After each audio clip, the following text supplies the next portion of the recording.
off the bow rail before it disappeared into the water. Before he could even begin to deal with that, the fish spurted again and came back around to starboard and resurfaced 10 feet from the boat. Gannon blinked sweat out of his stinging eyes, and then whistled as he got a good look at it. He'd caught bigger sailfish before, but this was no contest the biggest white marlin he had ever hooked. He was piecing together how to bring the monster around to the boat's port side diving door, when it suddenly twisted and went back under. That was when Gannon dropped the rod altogether. The reel clattered against the deck as he grabbed up the thick monofilament line with his gloved hands and began tugging the huge fish in hand over hand. He had it just off the hull, holding the banjo-tight line firmly with his left hand, and was kneeling down on the deck lifting the gaff with his right, when he felt it give one more mighty thrashing spasm. "No!" Gannon screamed out as the frenzying line gave a funny jerk and the weight suddenly and completely disappeared on him. He groaned as he stood and lunged over the gunwale with the gaff. But the huge fish was already gone. Gannon watched broken-hearted as its immense, beautiful tail, already 10 feet deep and counting, waved bye-bye down in the clear water as it dived. Spit the hook a foot away, Gannon thought in agony as he slammed the gaff down loudly against the deck. He glanced forward at the jagged, now useless piece of metal clamped to the bow rail that used to be his radio antenna. After busting up his boat!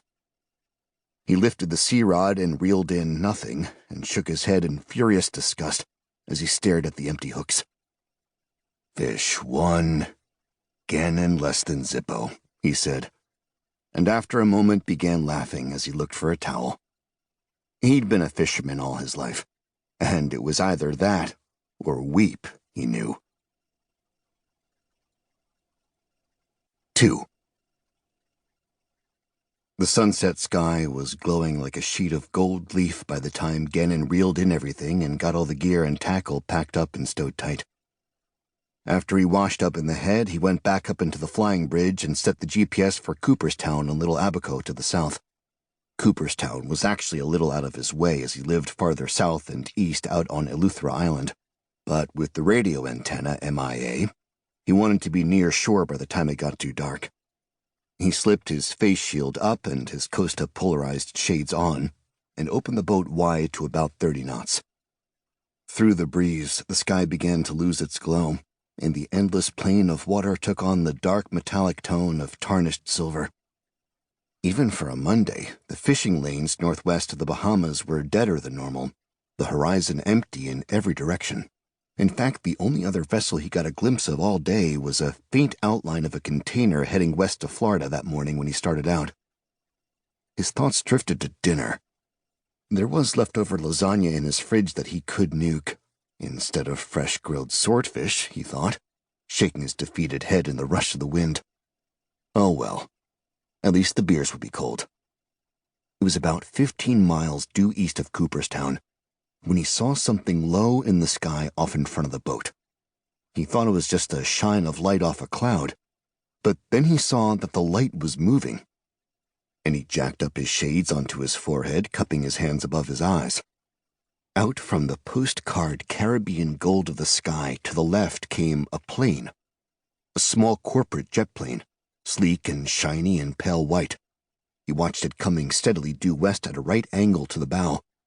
He gauged it to be about 4 miles to the south.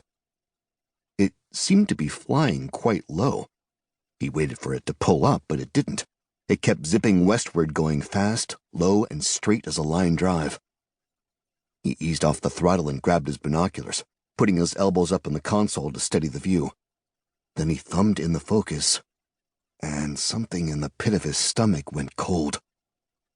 The plane was too low, flying maybe 100 feet off the deck. It was also going way too fast, like a stunt jet plane at an air show. It almost looked like a guided cruise missile rocketing just above the surface of the water. Where had it come from? Gannon wondered, turning at the waist to keep it in the glass. There weren't any airports to the east. Hell, there wasn't anything east of the Bahamas. Maybe it had just left out of Marsh Harbor Airport? It was directly off the front of his bow when he realized he couldn't hear its engines.